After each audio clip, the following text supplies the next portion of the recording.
Welcome sa Dries TV. Kung interesado ka sa ganitong news, huwag kalimutang isubscribe ang ating YouTube channel. Maraming salamat! Matapos magpahayag ng pagtakbo bilang pagkapangulo for 2028, si Vice President Sara Duterte nitong February 18, 2026, ginimbalang buong bansa at sari-saring komento at hamon ang kanyang natanggap. May sang-ayon at may hindi sang-ayon dito.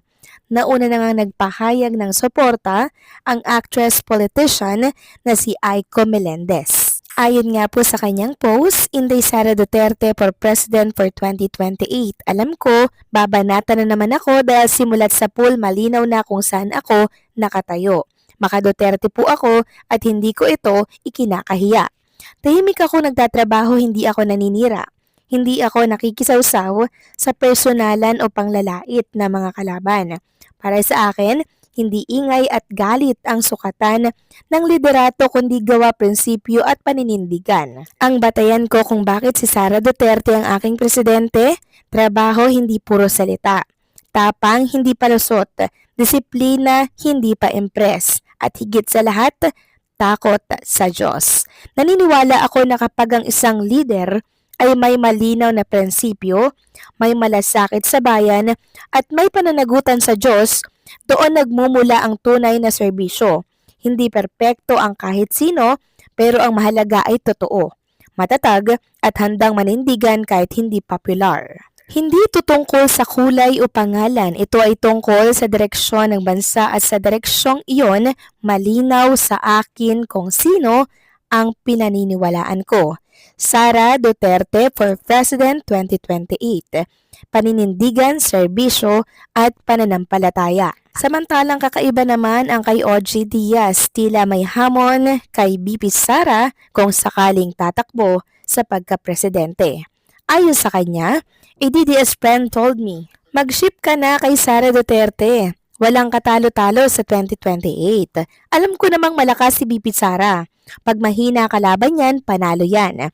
Pag marami siyang makakalaban, panalo pa rin siya. Pero sabi ko sa friend ko, hindi naman ganun kadali yung gusto niyang mangyari. Although sabi ko, kung mailalatag naman ni Sara ng maayos ang kanyang mga pruweba at may totoong datos sa mga ikinakabit na issue sa kanya, tulad ng confidential funds, Mary Jane Piatos, korupsyon sa DepEd at iba pa, baka iboto ko siya. After all, isang boto lang naman yung akin versus sa napakarami niyang boto, malulunod pa rin yung isang boto ko. Kahit siguro yung accomplishments na lang ng OBP, pwede namang ilatag na lang niya with datos, willing naman ako to listen. Kasi kung maliit man ang ibinigay na budget sa OBP, kaya din naman niyang i-justify kung saan-saan ginastos. Parang nung BP si Ma'am Lenny, kahit ang DDS hindi pinaratangang corrupt si Ma'am Lenny, di ba?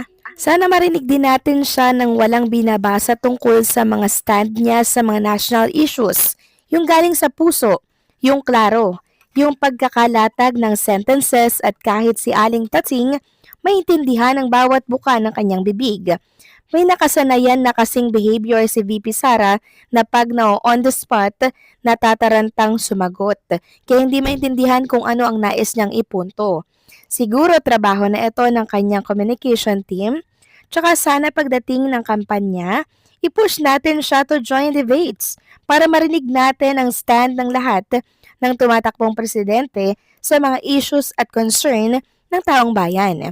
Sa lahat ng tatakbo, sana hindi natin marinig yung ayaw ko nang makipag-debate on national TV, nagbabastusan lang, parang walang pinatutunguhang maganda.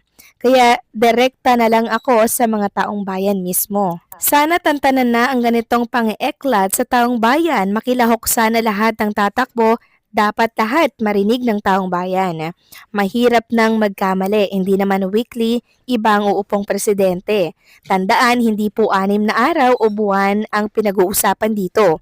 6 na taon, nating titiisin o enjoy ang Pangulo. So naiintindihan ko naman po mga kababayan na meron tayong sari-sariling manok na pambato for 2028. At ang napipisil nga po ng marami walang iba kundi po si VP Sara Duterte. Kayo ba mga kababayan, saan po ang boto ninyo sa pagkapangulo for 2028? Kay Bibi Sara or kay Lenny please comment down below.